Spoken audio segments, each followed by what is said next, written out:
buenas tardes a todos. Comentaros que se está grabando la videollamada, como acabo de comentar.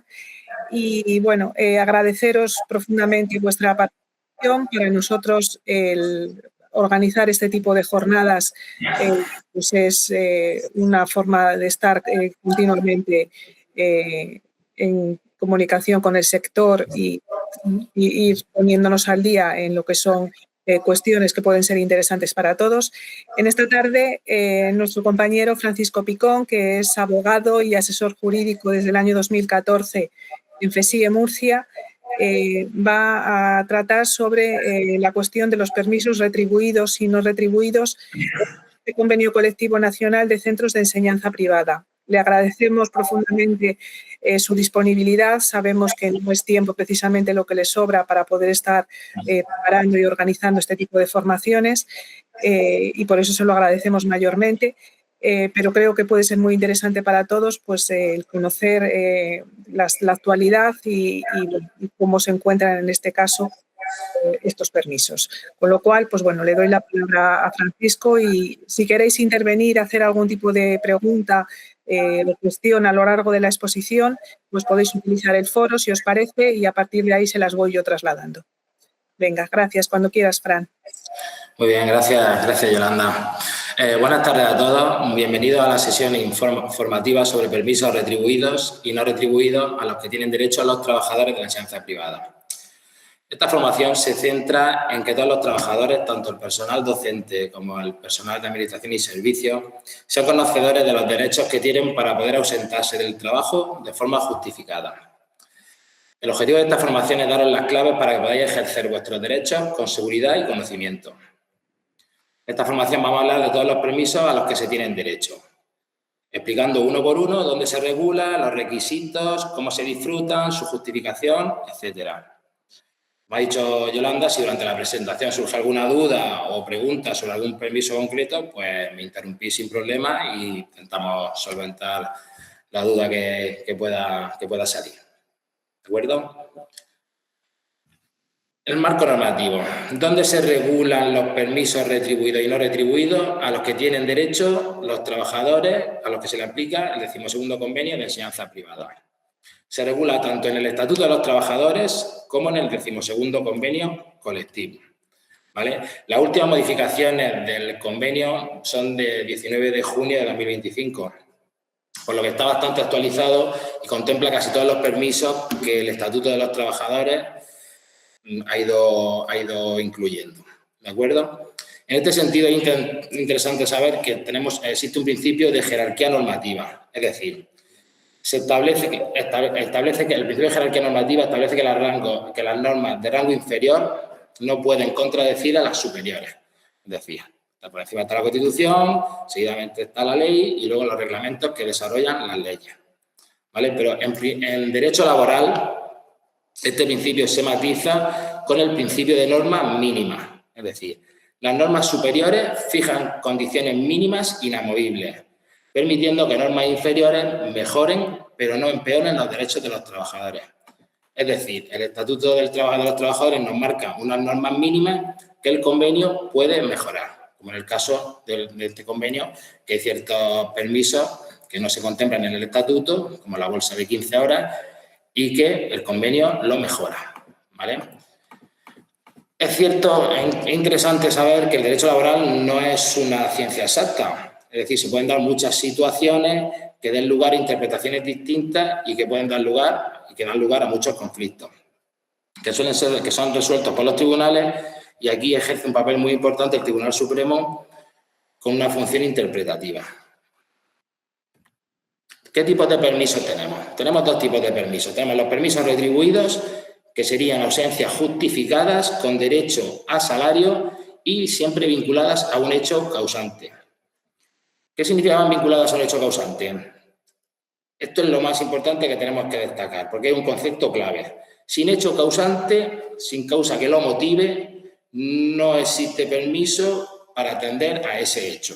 Es decir, tiene que haber una causa que dé lugar a ese permiso, que nos dé una ausencia justificada y que tenga derecho a salario. Eso nos referimos a los permisos retribuidos. En cuanto a los permisos no retribuidos, Son ausencias justificadas, pero que no se tiene derecho a sueldo. ¿Vale? En los permisos no retribuidos tenemos el permiso sin sueldo, que luego más adelante hablaremos, que no está vinculado a ningún hecho causante, y el permiso parental de 8 semanas, que sí estaría vinculado a ser padre. ¿De acuerdo? Entonces, continuamos con los permisos retribuidos. En esta diapositiva se enumeran los permisos retribuidos que van a ser objeto de estudio en esta sesión. Y se enumeran todos y vamos a ir uno por uno, como he comentado antes, informando y extrayendo pues, las conclusiones que nos puedan dar lugar. ¿Vale? Tenemos permiso por matrimonio, boda familiar, traslado a domicilio habitual, etcétera. Todo ese listado que vamos a ir pues, explicando y analizando uno por uno. El primero de ellos, permiso por matrimonio o inscripción como pareja de hecho. Si voy rápido, sale cualquier duda y demás, me lo decís y paramos y las comentamos. ¿De acuerdo? A ver, ¿dónde se regula este permiso? Se regula en el artículo 45A del convenio colectivo. ¿Qué permite? Permite ausentarse del trabajo con derecho a remuneración durante 15 días naturales. ¿Qué requisito? Es importante saber que se ha de preavisar a la empresa con 15 días naturales y se exige la inscripción en el registro oficial de las comunidades autónomas cuando se trate de parejas de hecho. ¿Vale? Permite sentarse durante 15 días naturales, tenemos que preavisar con 15 días y cuando se trata de parejas de hecho hay que inscribirse, deben de inscribir en el registro oficial de la comunidad autónoma. ¿Existe alguna limitación en relación a este permiso? Pues bien, una pareja solo podría hacer uso de este permiso por boda o por pareja de hecho, no por las dos. ¿Vale? Que en algunas ocasiones nos han preguntado si me caso por lo civil y luego me voy a una boda eclesiástica, si tendría derecho. No, solo se tiene derecho a una. ¿Y cómo se puede disfrutar de esos 15 días de permiso? Se pueden disfrutar desde la fecha de la boda o inscripción en el registro civil, salvo que ese día no sea laborable, en cuyo caso se inicia el primer día laborable siguiente a la boda. ¿De acuerdo? Siempre se inicia desde el primer día laborable. Es decir, si yo me caso, si estoy en vacaciones y me caso el 15 de agosto, por ejemplo, y me tengo que incorporar a trabajar el 1 de septiembre, empezaría a contarse el 1 de septiembre, que es cuando sería mi primer día laborable. Y también da la posibilidad a poder disfrutarlo desde 3 días antes de la celebración, siempre previo aviso. Y si por cualquier cosa no se diera lugar a la celebración, habría que recuperar los días de los que se ha disfrutado. Esos 3 días, si se ha pedido con antelación, de disfrutarlo. ¿Y cómo podemos justificarlo? Perdona, Francisco. Cinta quiere hacerte una pregunta. Sí. Buenas tardes, Francisco. La casuística de cuando son segundas o terceras nupcias y está en la misma empresa, o sea, la persona ha tenido ese permiso en su momento, en su primera boda, luego se ha separado. Son parejas distintas, entiendo que son parejas distintas. Es decir, yo no me puedo casar la misma pareja, las limitaciones para la misma pareja, que quiera disfrutar del permiso, ya sea por inscribirse como pareja de hecho, ¿vale? O casarse. Si yo me divorcio y me caso otra vez, yo entiendo que sí tendría derecho al permiso. Vale, gracias. La limitación es para cuando es una pareja. ¿De acuerdo? De acuerdo. ¿Cómo se lo justifica a la empresa? Pues con el certificado del registro civil o con el certificado eclesiástico que nos proporcione la Iglesia. Hace unos años, el tema del primer día laborable, está bien que el convenio lo establezca explícitamente, porque hace unos años había ciertas dudas sobre cuándo se empezaba a disfrutar el permiso por boda o por matrimonio, ¿vale? Por matrimonio. Pero ya se pronunció sobre esta forma de disfrutar el permiso, el Tribunal Supremo, ¿vale? Y ya no queda ningún lugar a duda de que tiene que ser el primer día laborable. ¿Y cuándo entendemos que se trata de días laborables? Es cuando se entiende como aquel en el que se trabaja efectivamente o se tiene la obligación de trabajar. Es decir, cuando nos toque trabajar. Si hay un puente, si te casas un sábado y el lunes y martes es festivo y no tengo que ir a trabajar, empezaría a disfrutarse a partir del miércoles. ¿De acuerdo? Permiso por boda de familiar. El permiso por boda de familiar se regula en el artículo 45E del convenio y permite ausentarse del trabajo con derecho a remuneración de un día, que es el día de la boda del familiar, hasta segundo grado de consanguinidad o afinidad.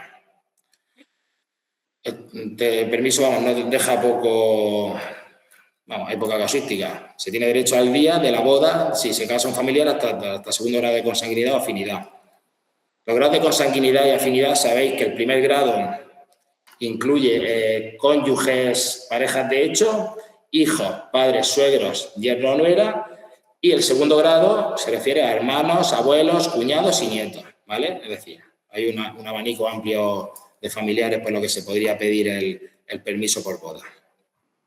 Requisitos, pues igual que con todos los permisos, hay que preavisar a la empresa. El convenio no especifica cuántos días, pero sí que es conveniente avisar con 15 días o lo máximo posible, ¿de acuerdo? ¿Y qué presento si me piden la invitación? La justificación, pues aportamos la invitación a la boda, pues algún documento que acredite el parentesco del familiar, libros de familia, en fin, pues lo de siempre, lo que vamos a tener que justificar en muchos de los permisos.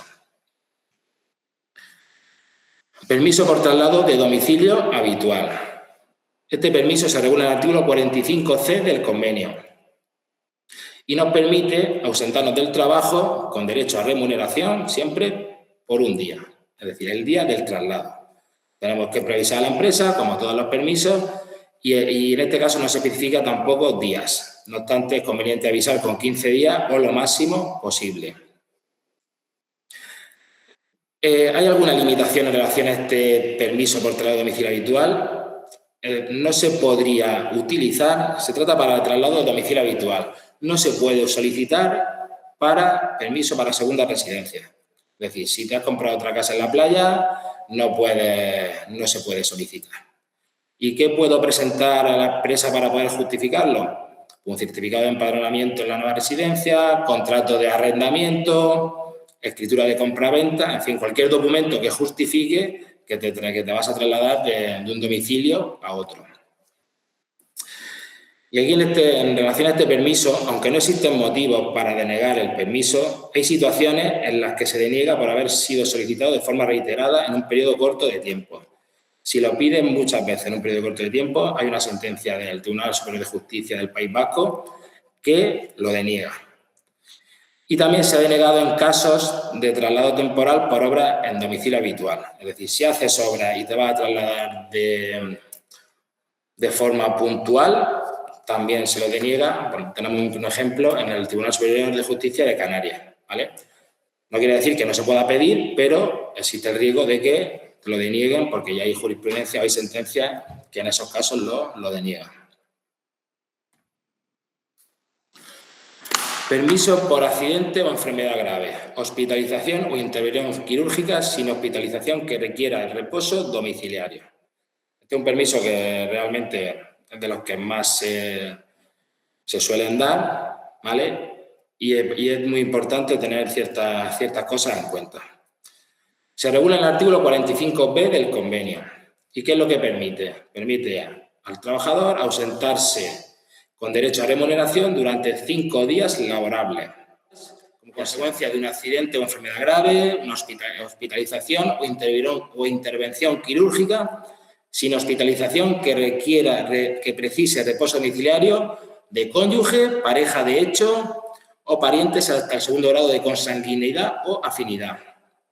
Y extendiéndose también este permiso al familiar consanguíneo de la pareja de hecho, así como a cualquier otra persona que conviva con la persona trabajadora en el mismo domicilio y requiera de los cuidados de aquella. Es decir, permite por hospitalización o enfermedad grave, que cuando sea familiar hasta segundo grado o convivientes, ¿de acuerdo? ¿Cómo se puede disfrutar estos 5 días de permiso?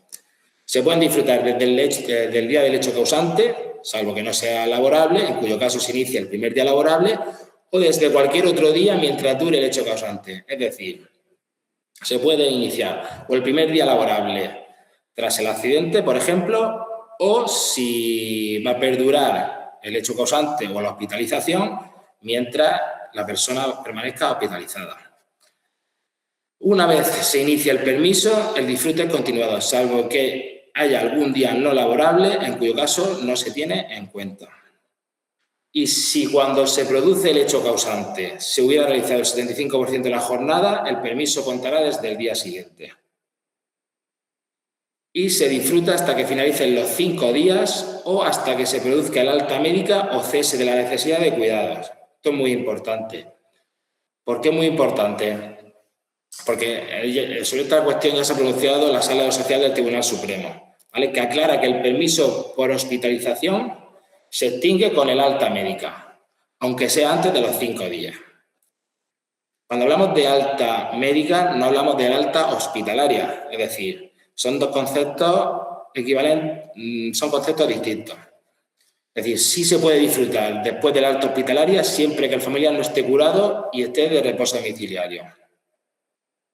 ¿Con esto qué queremos decir? Que aunque le hayan dado el alta hospitalaria a una persona después de una intervención quirúrgica, si no tiene el alta médica, puede seguir disfrutando de ese permiso de 5 días si le han mandado reposo domiciliario. ¿Vale? Que esta cuestión supongo que será bastante problemática en muchas ocasiones, pero hay que tenerlo claro, ¿de acuerdo? ¿Y cómo se lo justifico a la empresa? Pues con un informe hospitalario, justificante del centro sanitario y siempre cuando es familiar pues hay que acreditar el parentesco y si es conviviente, lo que hemos dicho antes, mediante contrato de arrendamiento, un certificado de empadronamiento conjunto, en fin, siempre hay que justificárselo a la empresa. En este caso, como es un permiso por hospitalización o intervención o por accidente, pues es un informe hospitalario o justificante del centro sanitario.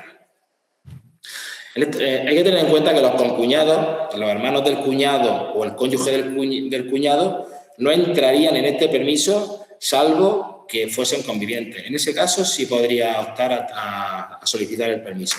Si no, los concuñados no entrarían. Permiso por fallecimiento.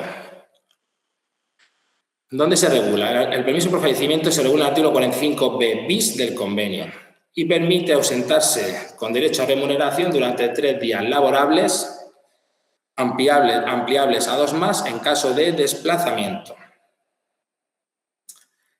¿Cuál es el requisito? Pues un fallecimiento del cónyuge, pareja de hecho debidamente inscrita o pariente hasta segundo grado de consanguinidad o afinidad. ¿Y cómo se puede disfrutar pone 15 días? No. ¿Cómo se puede disfrutar estos 3 días de permiso? Desde el hecho causante,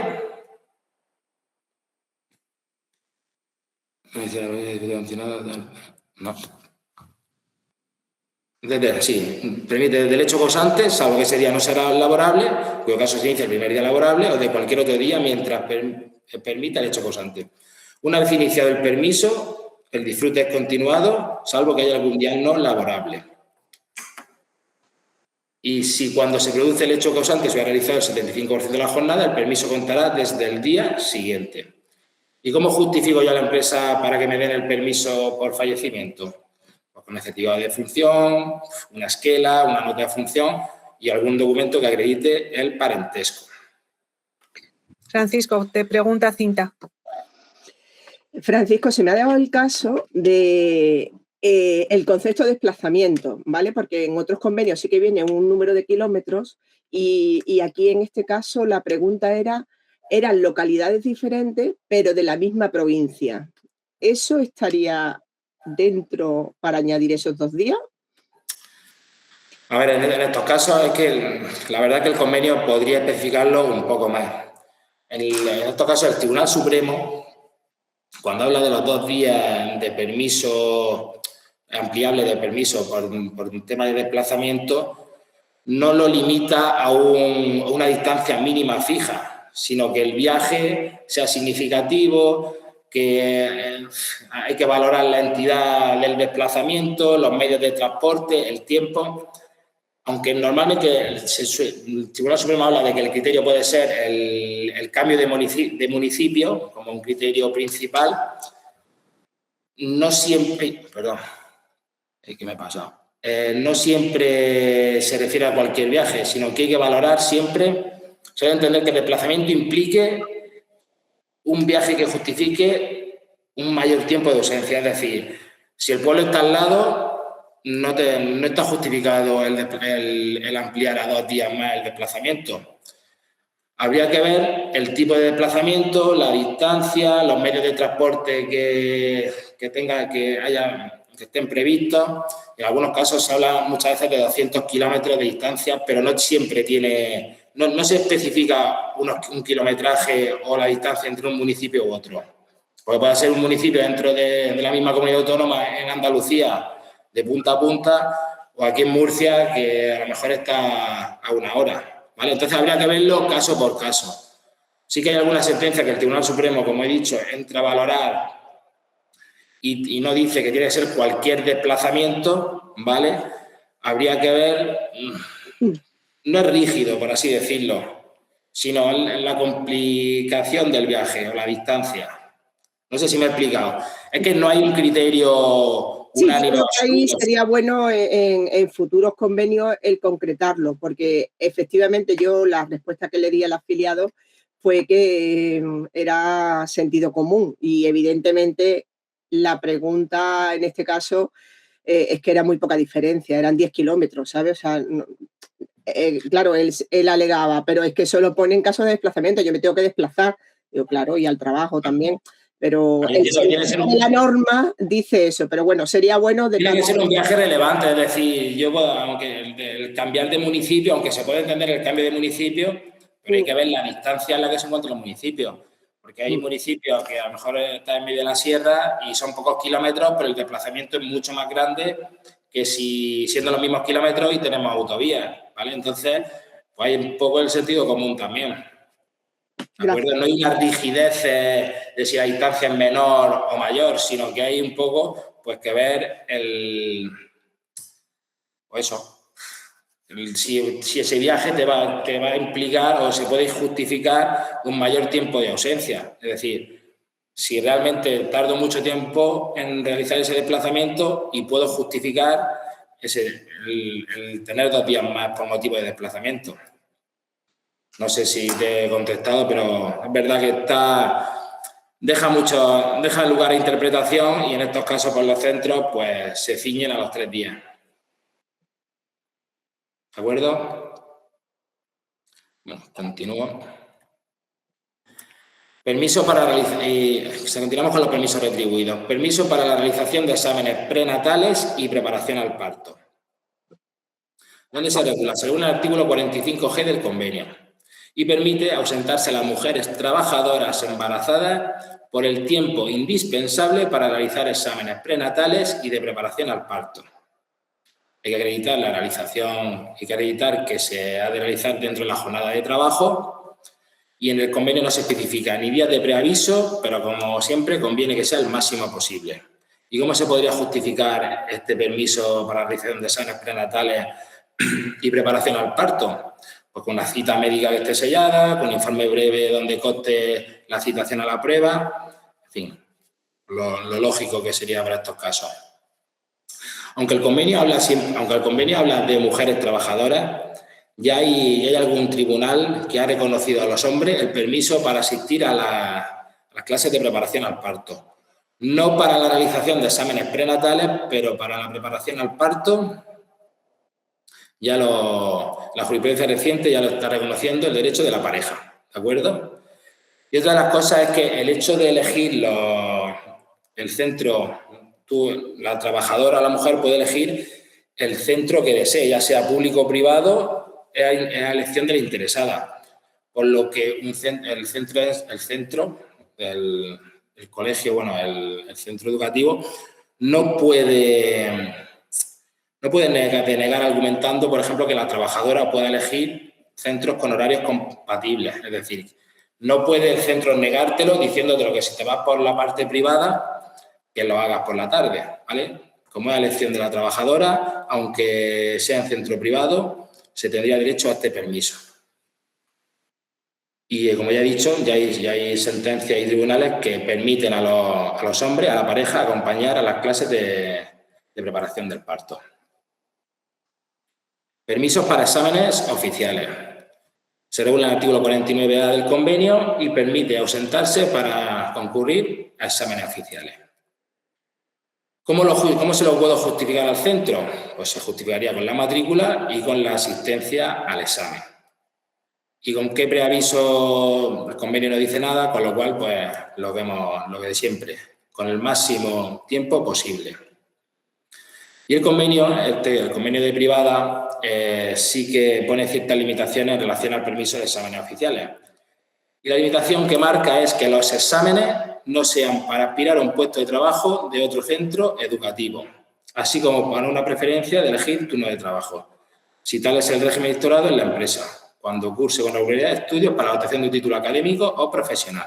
Es decir, que no se se pueden negar a darte permiso si es para aspirar a un puesto de trabajo en otro centro educativo. Perdona, Francisco. Aquí también me ha generado con una compañera que me preguntaba, porque iba a hacer una segunda especialidad de magisterio ahora con el nuevo concepto de máster. Y entonces, claro, necesitaba asistir a los exámenes.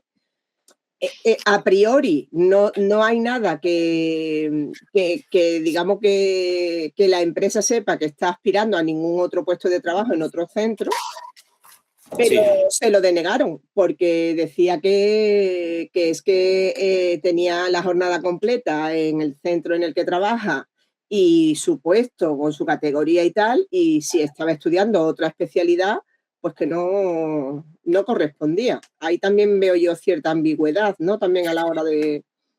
Claro, si al final lo único, a ver, la empresa te lo tiene que dar de manera razonada. Si no, siempre queda el acudir al juzgado. Yo hay ese razonamiento porque yo como docente puedo seguir formándome. No quiere decir que el hecho de yo concurrir a un examen por ampliar mi titulación o mi posibilidad de habilitarme en más asignaturas, quiere decir que... Claro, que quiera cambiar de trabajo o de centro, no tiene... Claro, efectivamente. Yo entiendo, a ver, se puede discutir. A ver, muchas veces las empresas, cuando se solicitan ciertos permisos o para no crear... en fin, pues suelen poner en algunas ocasiones suelen poner problemas. Pero... Sí, aquí la empresa hacía la fuerza en decir, mira, es que tienes lo máximo que puedes tener, la jornada completa y demás, pero claro, realmente, y en este caso el sentir de la persona es por tener una mayor capacitación profesional, no sí, claro, efectivamente. Ahora no es porque quiera cambiar, se siente bien en el centro y tal, pero claro, realmente en lo que es la redacción de la limitación es que no queda tampoco... Ya, no, sí, es que da lugar a interpretación. Claro, de hecho, a los centros les viene bien que una persona, aunque esté a jornada completa, cuanto más titulación tenga, pues más posibilidad tienes de dar otras materias y de cara a organizar el centro también le suele venir mejor.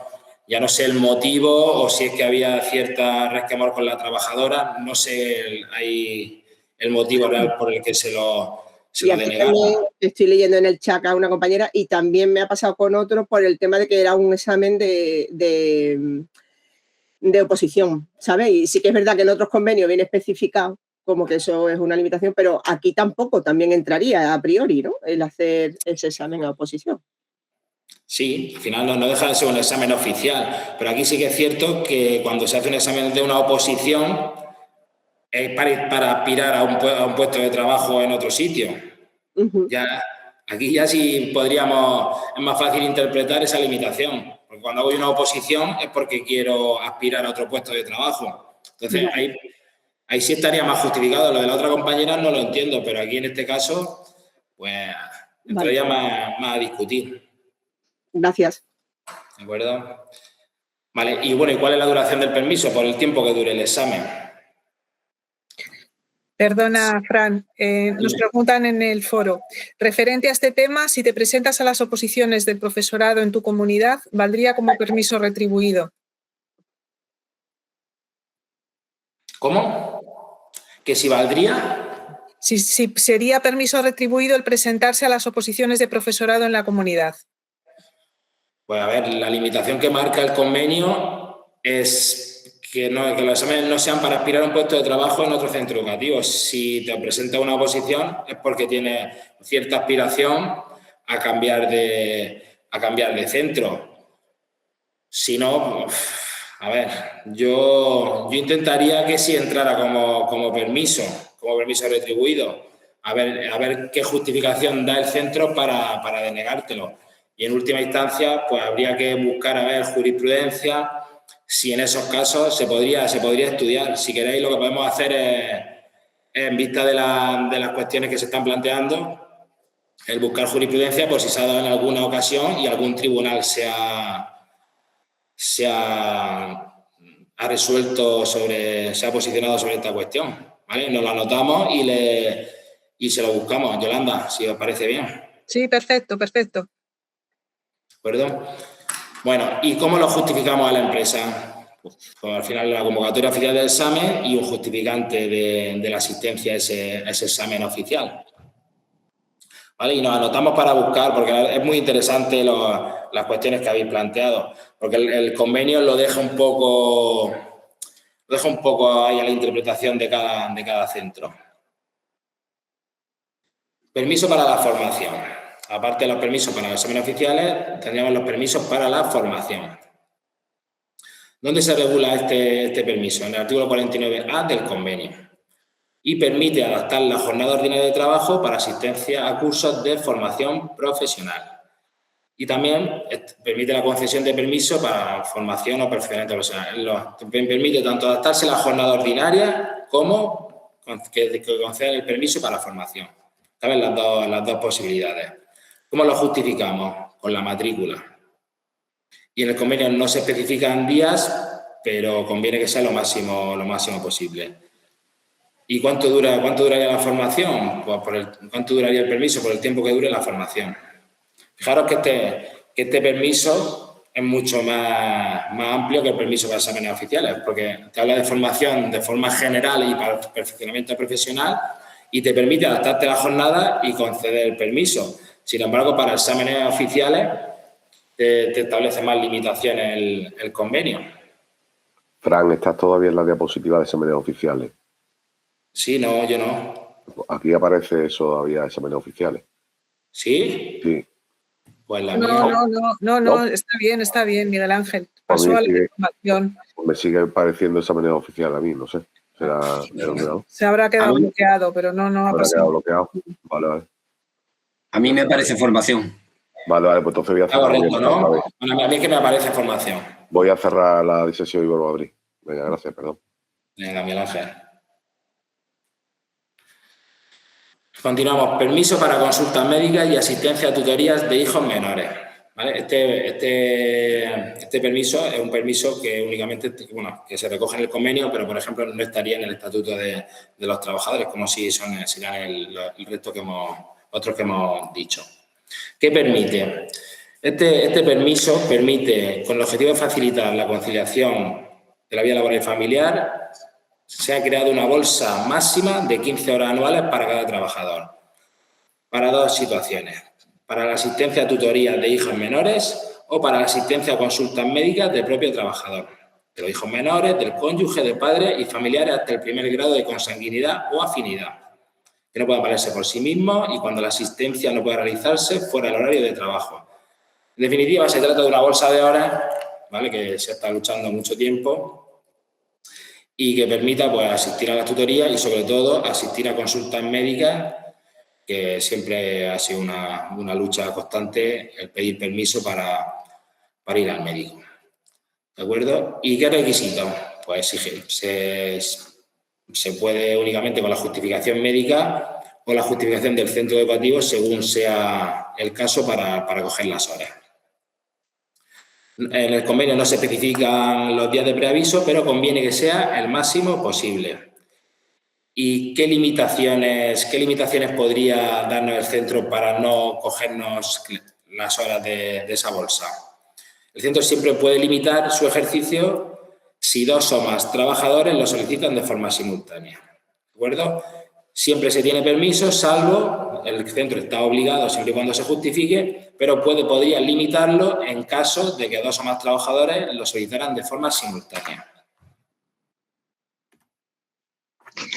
Disculpa, ¿y habría algún problema si la asistencia a esa consulta del médico de un menor es privada en vez de la Seguridad Social?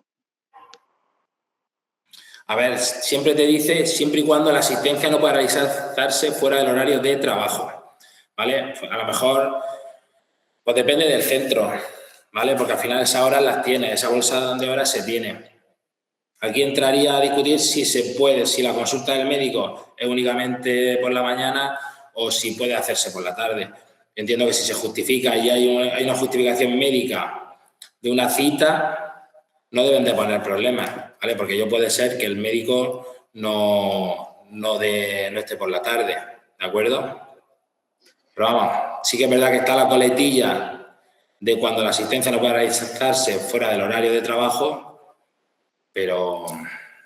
A mí me ha pasado, Francisco, justo la semana pasada, de una persona que, como no estaba esperando para una prueba médica y como estaba tardando mucho, decidió hacerla por privado. Y entonces, claro, sí, la cita,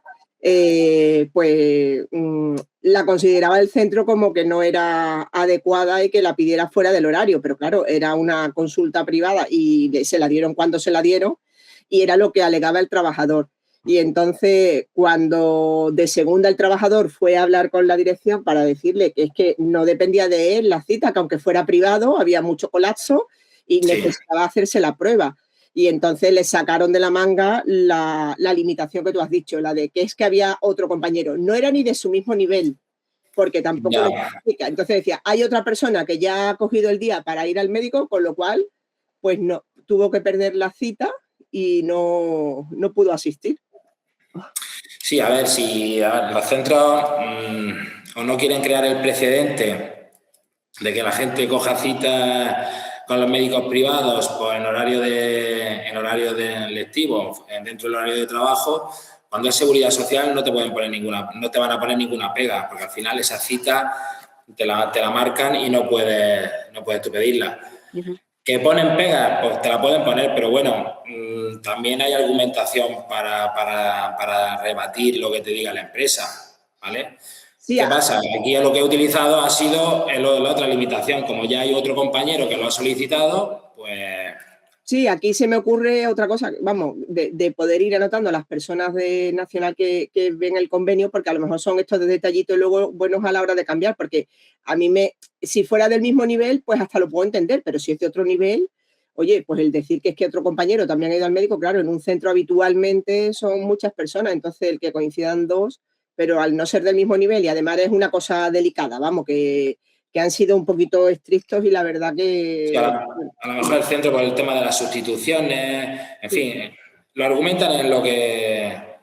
Si quieren o si no quieren crear precedentes, ya te digo, si no quieren crear precedentes de decir, no es que aquí puede ir cualquiera al médico cuando quiere y demás, pues la forma de intentar limitar un poco es así. No obstante, el convenio lo dice, con lo cual se le puede rebatir al centro, porque no te habla de consultas privadas, públicas ni nada, sino es derecho a consulta médica. No se especifica. Además, en este caso, son de las cosas que, bueno, muchas veces tú sabes que también cuenta la historia del trabajador, ¿no? Pero que no había cogido nunca hora, o sea, que la bolsa de hora la tenía intacta, en fin, que a priori no hay ningún argumento así pero yo creo que es lo que tú dices, que quizás sea para eso, para no crear precedente, dice, venga, aquí cortamos y ya está, vale. Y claro, y al final es que el convenio a lo mejor debería especificarlo, pero al no especificarlo, el derecho, se entiende, lo que no está prohibido está permitido. Es decir, si no se limita el ir a consultas médicas, se entiende que se está permitido. No sé si me explico. Al final, lo que no está prohibido está permitido. Aquí no hay una limitación a que la consulta médica sea de seguridad social, sino que habla de consultas médicas en general, con lo cual, si es privada, no habría ningún inconveniente, entiendo yo, salvo que se demuestre por parte del centro que se pueda realizar fuera del horario de trabajo, que eso es muy difícil que lo pueda demostrar el centro. Por eso la limitación que le hace es esa, es decir, que hay otro trabajador que ya lo ha cogido, con lo cual por organización de centro no te la doy. Eso es lo que yo entiendo. Además, aquí ya te digo que está pasando tanto en pública como en privada, que pues hay gente que no va, hay gente, entonces hay muchas veces que hay cambio de cita, que tú tienes la cita, vamos, a mí me pasa, te tienes la cita para tu especialista y luego hay un hueco y te dicen, oye, mira, que te viene bien en este hueco, ¿sabes? Entonces, pero bueno. Sí, y más como va la sanidad, claro, que al final claro. Hay que aprovecharse de cuando... Pero bueno, de hecho, no sé si... no se especifica los días de preaviso. Si te llaman de hoy para el lunes para un especialista, pues lo comunica al centro y como está dentro de la bolsa de horas, no deben de poner justificación. No pueden impedirlo. No deben de impedirlo. Tendrían que justificarlo mucho. ¿Vale? Y con la excusa esta de que se lo ha llevado otro trabajador, pues como dices, se podría especificar que fuesen del mismo de secundaria, de primaria, en fin, que se justificara de esa forma. ¿De acuerdo? De acuerdo. Francisco, si te parece, avanzamos, que nos va el tiempo. Son las 6 menos cuarto ya. Vale. Gracias. Permiso para reuniones y preparación de informes previos a la declaración de idoneidad, donde se regula en el artículo 37.3f. ¿Qué permite? Permite ausentarse por el tiempo indispensable para asistir en los casos de adopción, guarda, con fines de adopción o acogimiento, a las sesiones de información y preparación y para la realización de los informes psicológicos y sociales previos a la declaración de idoneidad. ¿Vale? Siempre y cuando, aquí sí que lo deja, que tenga que mantener lugar dentro de la jornada de trabajo. ¿Vale? En definitiva, son las reuniones que se suelen organizar las consejerías competentes en materias de familia, ¿vale? Por ejemplo, aquí en Murcia es la Consejería de Política Social, Familia e Igualdad. Lo que hace es hacer los informes psicológicos y las reuniones para poder, por el tema de la adopción, ¿de acuerdo? ¿Y cómo se acredita? Pues con un documento que acredite la asistencia a esas sesiones. Permiso para situaciones climáticas extremas y catástrofes. Esto es un permiso nuevo que ha salido a raíz de todas las catástrofes que ha habido y situaciones climáticas de los últimos tiempos, y permite ausentarse hasta 4 días del centro por imposibilidad de acceder al centro de trabajo o transitar por vías de circulación necesarias para acudir al mismo, como consecuencia de recomendaciones, limitaciones o prohibiciones de desplazamiento. ¿Vale? Que siempre y cuando concurra una situación de riesgo grave, inminente, incluida derivada de una catástrofe o fenómeno meteorológico adverso. Es decir, permite ausentarse durante 4 días en caso de una situación climática extrema o catástrofe. ¿Y qué pasa si una vez que pasen los 4 días las circunstancias no han desaparecido? El permiso se prolongaría hasta que desaparezcan las situaciones que lo justificaron, sin posibilidad, sin perjuicio de que en caso de que, igual que en la pandemia, puedan adoptar algún ERTE, alguna suspensión de contrato de trabajo o reducción de jornada derivadas de fuerza mayor, que fue lo que pasó con el tema de la pandemia, que las empresas pues, tuvieron que hacer los famosos ERTE y suspender los contratos. Y en caso de que se alargue mucho, ¿puede la empresa implantar el teletrabajo? Siempre y cuando sea compatible con el trabajo a distancia y las redes de comunicación lo permitan, la empresa podrá establecerlo, ¿vale? En caso de que te den ese permiso para no acceder al centro de trabajo, pero si es posible y si el trabajo se puede desarrollar, puede la empresa comunicar que se realice el trabajo por medio de teletrabajo, ¿vale? Siempre y cuando se cumpla la ley del teletrabajo, es decir, que las empresas faciliten los equipos, herramientas y consumibles necesarios para el desarrollo de la actividad. ¿De acuerdo? Sí, perdona. Antes de que pases al de donación de órganos, nos preguntan en el foro, pregunta Irene, en relación con el permiso anterior, con el de las citas médicas. Los que tienen jornada parcial y normalmente se cogen las citas en horario laboral, ¿se lo pueden denegar y decirle que vayan en horas no trabajadas? entiendo, claro, que la cita le coincidiera justo en la franja horaria que tiene de... Las citas médicas no las elige uno, Claro. normalmente. A ver, ¿por dónde? Ya no sé. No.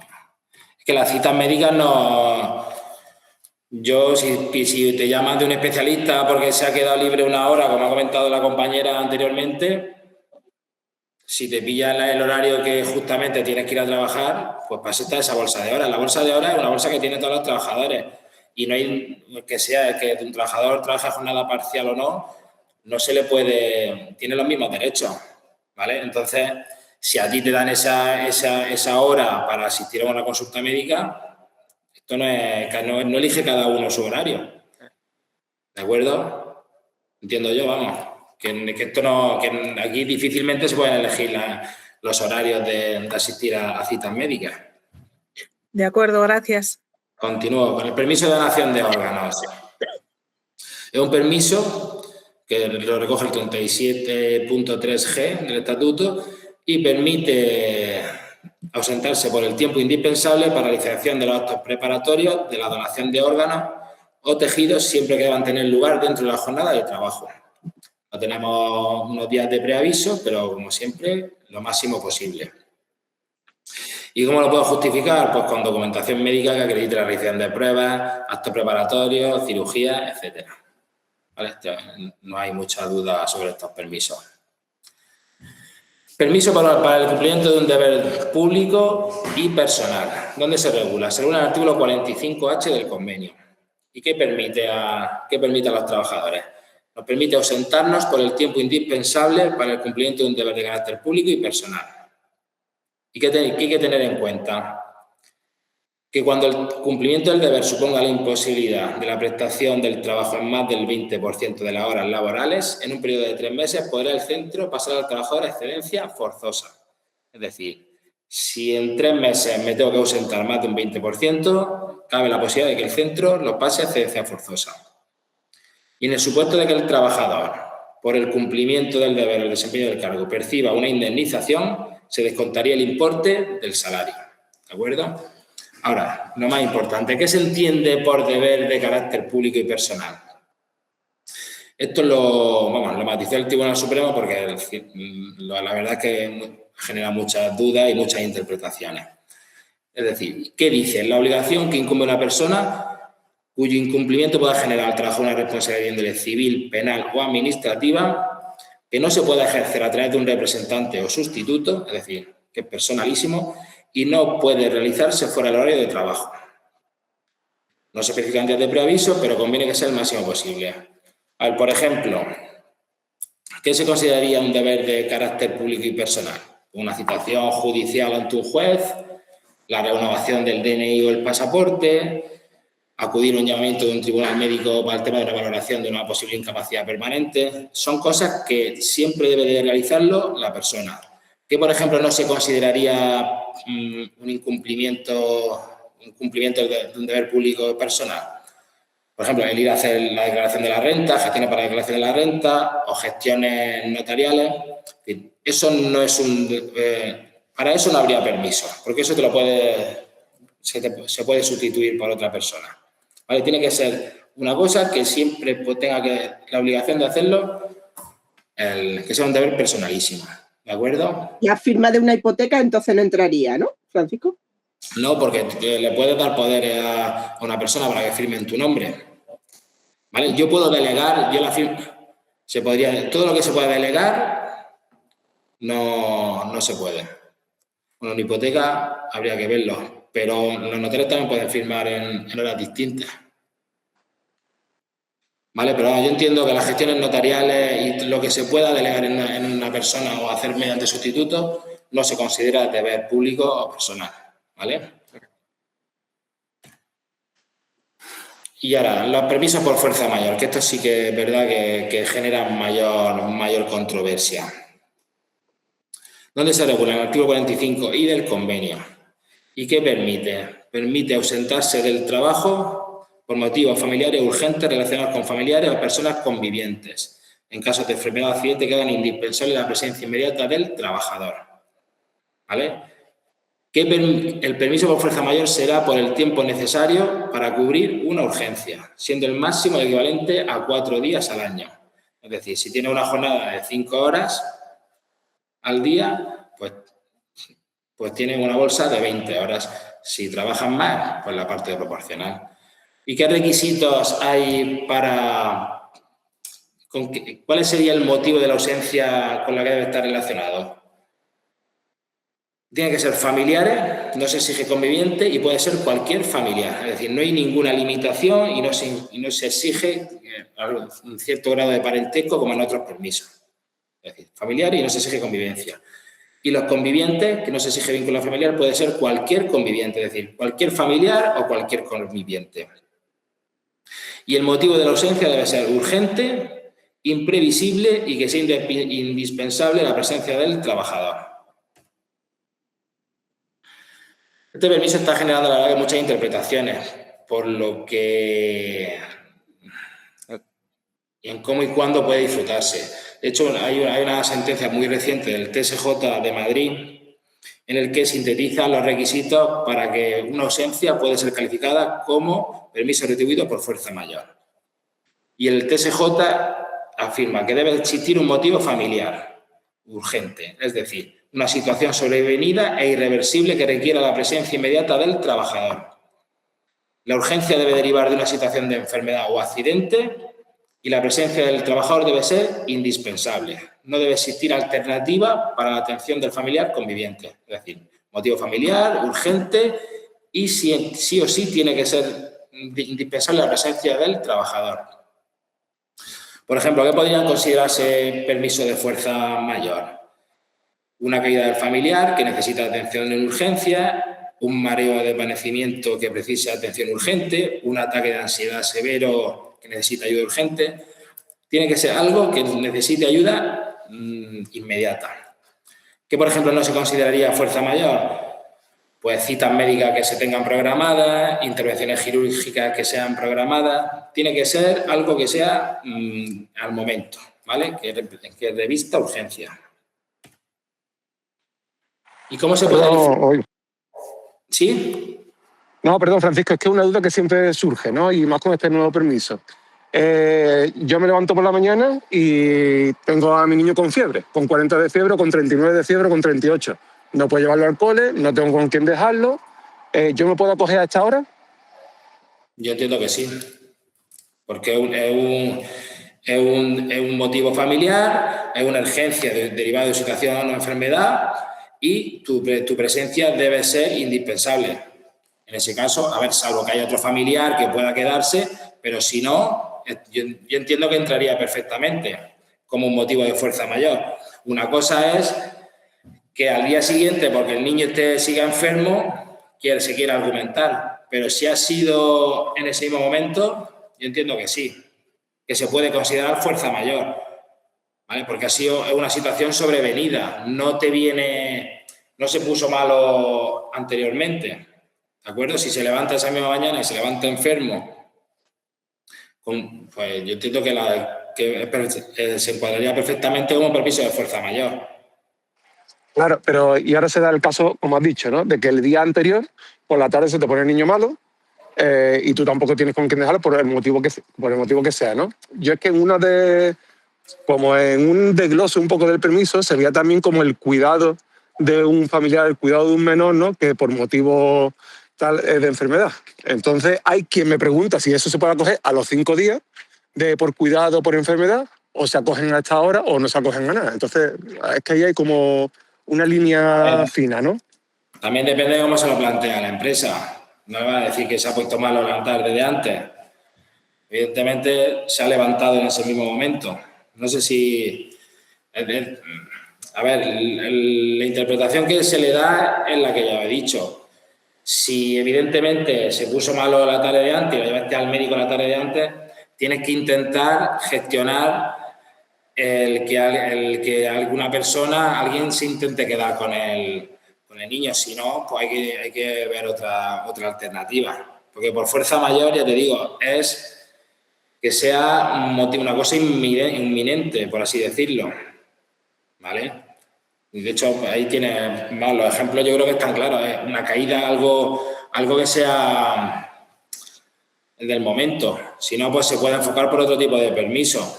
Pero vamos, es lo que siempre... Este permiso siempre crea muchas interpretaciones, por eso, sobre todo cuando es con niños. Claro, a mí me surge la duda de eso con menores, ¿no? Con menores ya de que estamos hablando, que es que no lo puedes dejar solo, porque a lo mejor a un adulto le pasa algo de antes, bueno, pues espérate aquí, voy a trabajar, después vengo. Pero con niños cuando surge mucho esta duda, ¿no?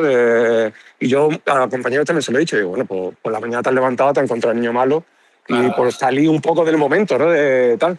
Pero también surge el problema o la duda de los 5 días que ahora están dando por cuidado de un familiar que necesita reposo, tal, y hay coles que lo están dando. Es decir, hay coles que están dando los 5 días a compañeros porque su niño tiene una bronquitis, no puede y necesita cuidados especiales de los padres. Entonces, hay coles que le están dando los 5 días y otros que no. Entonces, pues claro, no sabe uno muchas veces qué contestar. Efectivamente, ese es el problema. Que hay colegios que son... Vamos, que se ponen más en el lugar y no dan ningún problema, siempre y cuando esté justificado. Porque esto es lo de siempre. Hay gente que se intenta aprovechar de algún permiso sin tenerlo justificado, pero siempre y cuando lo justifique, normalmente los centros no suelen poner muchas pegas.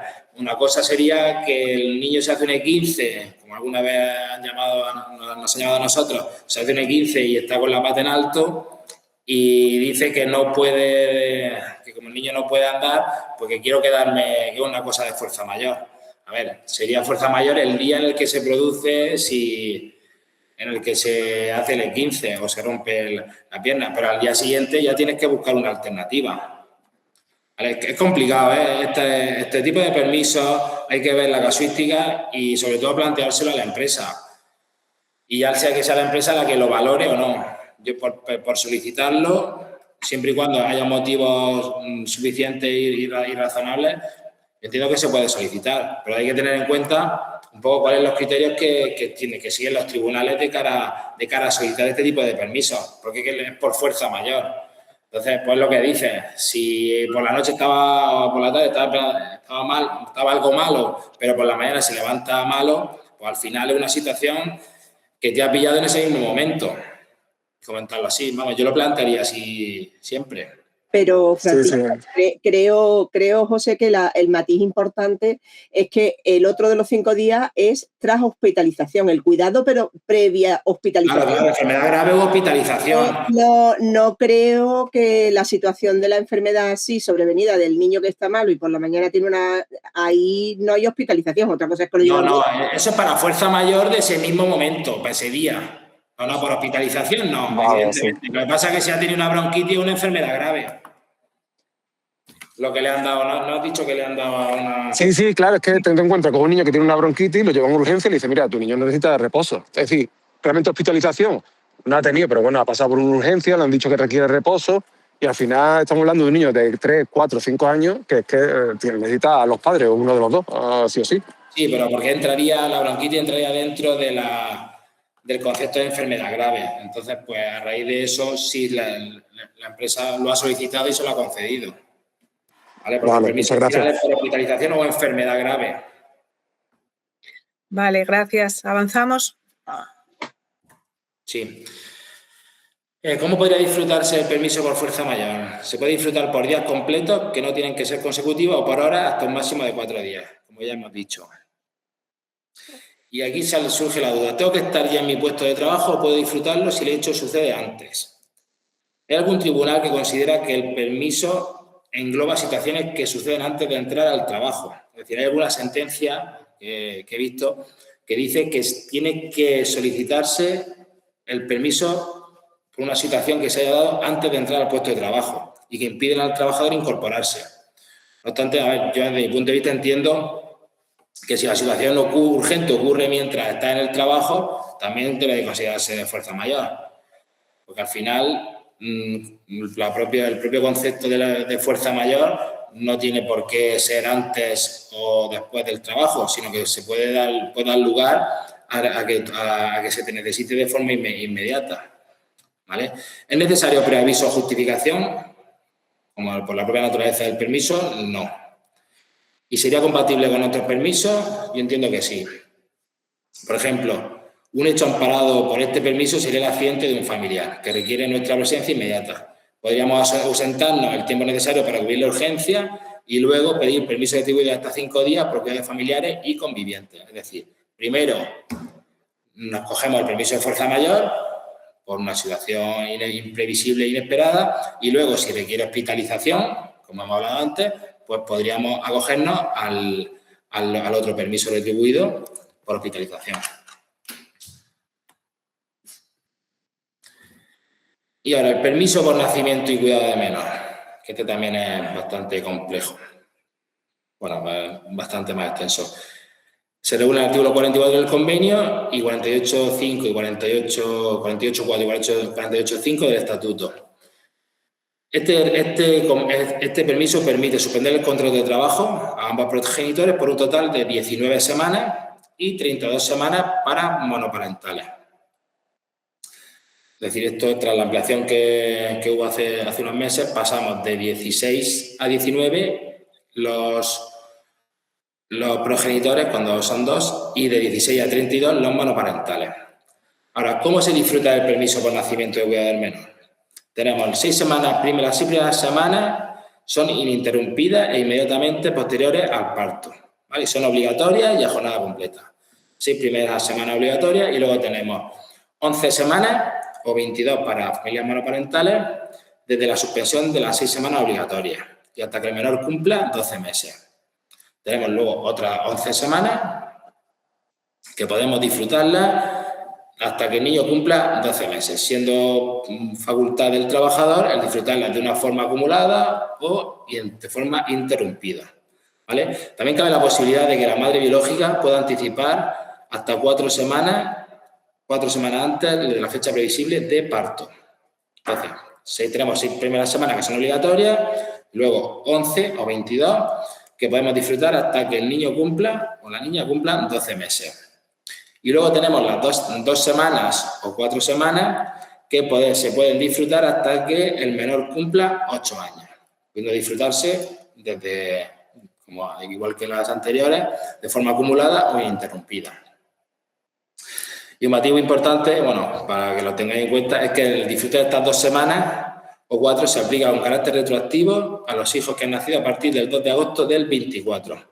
Y ya se puede solicitar a partir de enero del 26, ¿vale?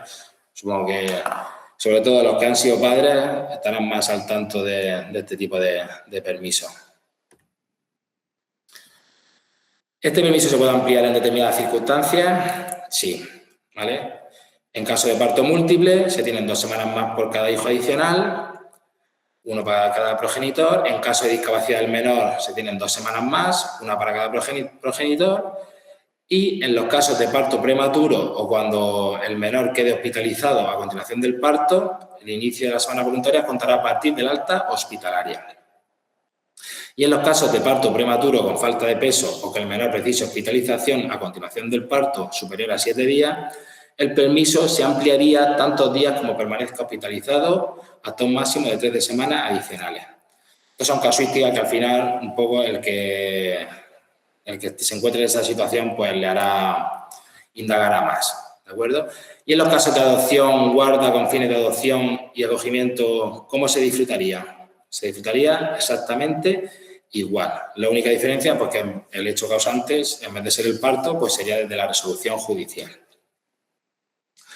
¿Y se puede disfrutar el permiso a jornada parcial? Esto es una cosa muy interesante. Las primeras 6 semanas no, porque deben ser a jornada completa, pero las restantes sí.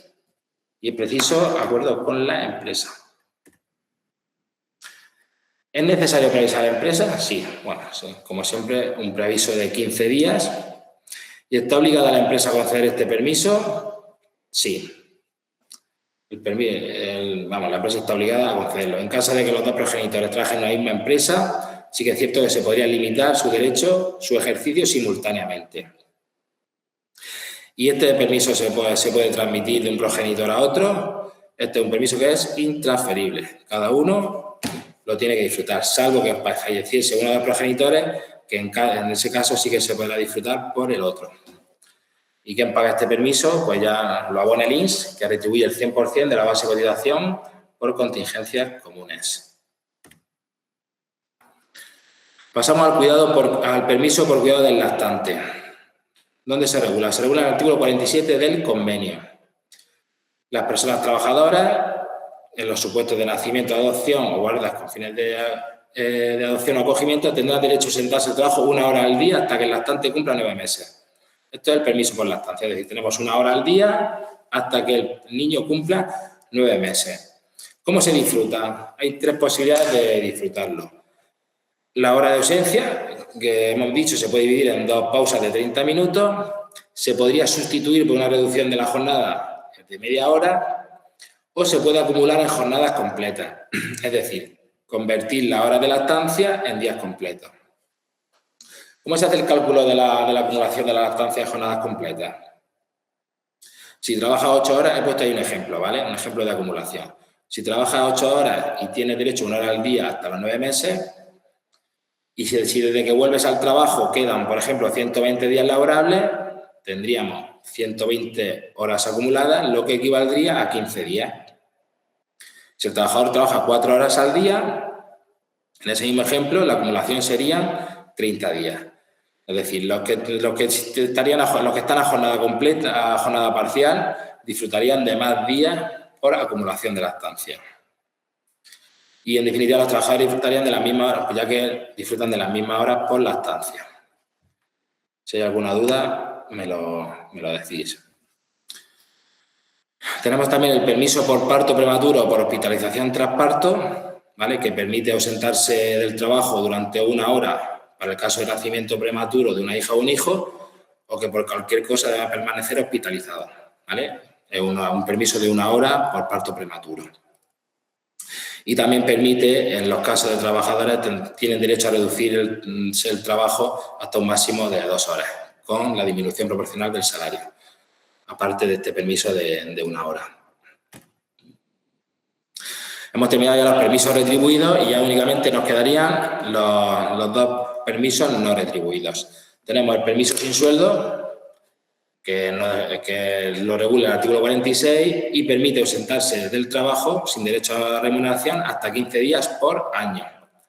Se debe de preavisar a la empresa y, si coincide con otro permiso igual solicitado por otro trabajador, el centro decidiría, previa escucha a los representantes de los trabajadores, ¿vale? Es un permiso sin sueldo. Este permiso, sabéis que suspende el contrato y no se tendría derecho a cotización. Y ya el último de los permisos, que es un permiso no retribuido, y el último de los permisos que Perdona, Francisco, es que no me ha dado tiempo de leer el permiso no retribuido, es decir, los días sin sueldo, así comúnmente he dicho, los días sin sueldo, es decir, si yo negocio con la empresa, es que no sé si lo entendí bien, si yo negocio con la empresa, ¿pueden ser más de 15 días o no hay esa opción?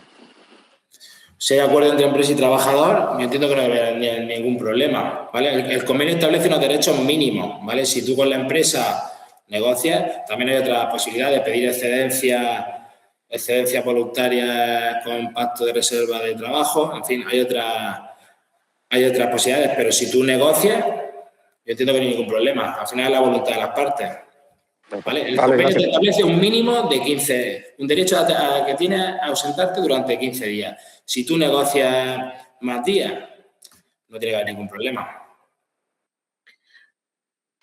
Una precisión, Fran. En relación con este permiso, el convenio de concertada sí que permite la posibilidad de disfrutarlo en 2 fracciones. Aquí, al no decir nada, entendemos que solamente se podría disfrutar una vez a lo largo del curso, claro.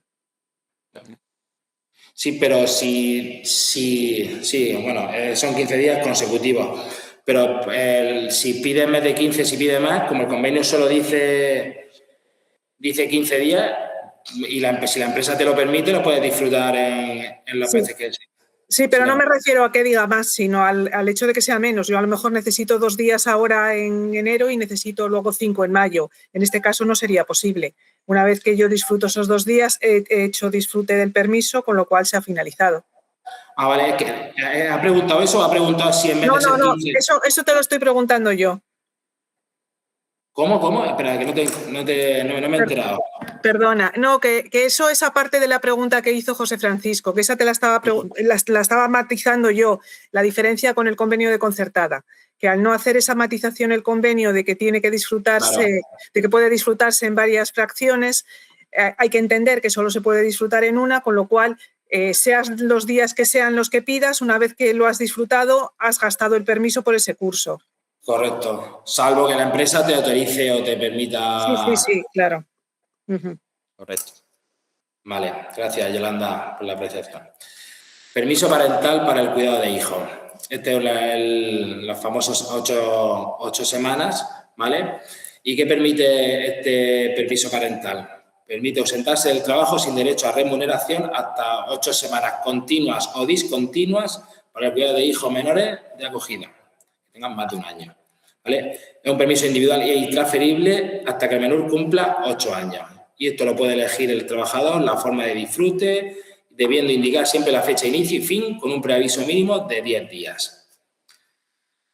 ¿Y hay alguna limitación? Cabe la posibilidad de aplazamiento por parte de la empresa si hay un disfrute simultáneo de varios trabajadores y altera el funcionamiento y debiendo ofrecer una alternativa al trabajador motivada. ¿Vale? No sé si hay alguna duda, el permiso parental que a día de hoy es no retribuido. Y ya para terminar, ¿qué hago si me deniegan un permiso? Lo que nunca se debe hacer es uno autoconcedérselo, es decir, si yo comunico que un permiso por la boda de un familiar o un permiso y por parte de la empresa no me lo conceden, no me lo debo de autoconceder yo, porque podría incurrir la empresa podría adoptar medidas sancionadoras contra el trabajador. Pues en tal caso pues se puede acudir y reclamar judicialmente al juzgado de lo social y cabe la posibilidad, dentro de esa reclamación judicial, pues incluso reclamar indemnización por daño y perjuicio, incluyendo daños morales, porque he visto que hay incluso alguna sentencia que le deniegan a una persona el permiso parental, que hemos hablado anteriormente, y los condenan por daños morales a la empresa. Eso sí, hay que demostrarlo, fundamentarlo, argumentarlo, es decir, que no es fácil, pero bueno, que habría la posibilidad de reclamar indemnización por daño y perjuicio, incluyendo daños morales. Y ya está, y esto es, ya con esta última diapositiva ya damos por terminada. Si hay alguna cuestión... Sí, mira, hay 2 dudas en el foro. Una en relación con este permiso de asuntos personales. Dice, entiendo que el concepto de permiso por asuntos personales no existe, sino que se tiene que encuadrar en los permisos que has enumerado, ¿no? Que sería un permiso sin sueldo, ¿no? Al que se refiere... Sí, otro no hay, claro. Permiso sin sueldo. Tienes 15 días en lo que ha dicho Yolanda. Hay hasta un máximo de 15 días a disfrutar en una sola vez. ¿Vale? Ese serían los días de asuntos propios. Pero es no retribuido, ¿eh? No es un permiso retribuido de asuntos propios. Es un permiso sin sueldo. ¿Vale? El resto de permisos retribuidos sí que tienen que, como ya hemos dicho al principio, tener un hecho causante y una causa que motive o justifique ese permiso y que el mismo sea retribuido. Vale, gracias. Mira, y la otra duda nos la plantea Eva. En relación con el permiso de deber inexcusable, dice, ¿se podría considerar ir al registro para un expediente matrimonial? Sí, es de carácter personal, porque no es del otro. Ese es el caso. Yo entiendo que sí. A ver si es para... Claro, nadie... ¿Para qué sería? Siempre y cuando no se pueda delegar en una tercera persona o te pueda sustituir y tenga que ser algo personalísimo, como por ejemplo renovar un DNI, un pasaporte o tal, tienes que ir en la persona. Aquí no, en este caso es que te cita el registro de donde sea, de Madrid, Alcalá, Torrejón. ¿El registro de la propiedad o el registro civil? No, el registro civil para darte el expediente matrimonial que luego te vas a casarte por lo civil, claro. Para eso tengo los 15 días, pero en este caso solo han delegado. ¿Pero eso no se puede delegar? ¿No se puede autorizar a un tercero a que lo coja? Yo creo que, no lo sé, creo que no. Si se puede autorizar, yo entiendo que no sería un deber inexcusable de carácter público y personal. Habría que ver la posibilidad de que un tercero te lo pueda hacer en tu nombre. Que yo creo que sí, ¿no? De todas maneras, Francisco, eso es un poco trampa, creo, ¿no? Porque en realidad delegar en alguien siempre vas a poder, porque siempre puedes hacer un poder notarial, pero claro. No, porque para renovarte el DNI, para renovarte el pasaporte, si te citan en el juzgado, en fin, si trabajarse es un domingo y te citan para una mesa electoral, en fin, hay ciertas cosas que son que es tuyo y que te acarrearía responsabilidades civiles. A mí me ha surgido la problemática con los carnets de conducir. El ir a sacarte el carnet de conducir o la renovación. ¿La renovación? Sí, eso se puede hacer por la tarde. Es que también tiene que ser que no sea en horario de trabajo. A ver, es que depende hasta qué punto. Mira, por ejemplo... Evidentemente el reconocimiento médico lo tiene que hacer uno. Ya ahí está la posibilidad de que se pueda hacer en otra hora de que no sea fuera de trabajo. Mira, un ejemplo... Sobre esto hay mucha casuística. Es verdad que a nosotros siempre se nos ha planteado, oye, que tengo que ir al notario, que tengo que ir y me han dado cita por la mañana. Pues inténtalo, dile que tal y que tengo que ir yo. De todas maneras, ya la empresa pues ahí lo valorará. Sí, pero esto, por ejemplo, es tú vas a solicitar la jubilación y la Seguridad Social te cita el día 12 a las 10:15 de la mañana. Yo entiendo que es un permiso igual, que no te lo pueden denegar por estas mismas cuestiones. No hay por la Seguridad Social, a lo mejor vives en, yo qué sé, en Guadalajara y te tienes que ir a Torrejón o a viceversa. Esto las empresas no lo están haciendo así, ¿eh? Por lo menos aquí algunas. Gracias. Sí, es que es complicado, ¿eh? Es un tipo de permiso que al final es cierto que tiene mucha casuística y se puede dar muchas cuestiones. Lo cierto y verdad es que siempre que para la posibilidad de sustituirse, te lo puede negar la empresa. Que normalmente no, yo qué sé, nosotros muchas veces, dependiendo de cómo se lo plantea la empresa o cómo se lo comunique, no deben de poner pegas.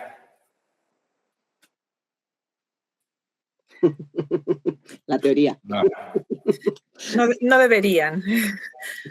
No deberían. Que las ponen, sí lo sé, que las ponen. Sí. Muy bien. Muchas gracias.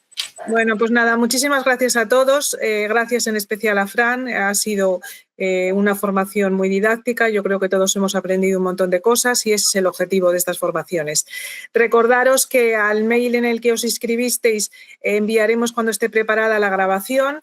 Y preguntaban en el foro por la presentación. Si Fran no tiene inconveniente, pues enviaremos también la presentación para que la podáis. La paso a PDF y te la mando, ¿no, Yolanda? Sí, perfecto. Muy bien, pues quedamos así. Pues nada, muchísimas gracias por vuestra participación. Venga, gracias a todos.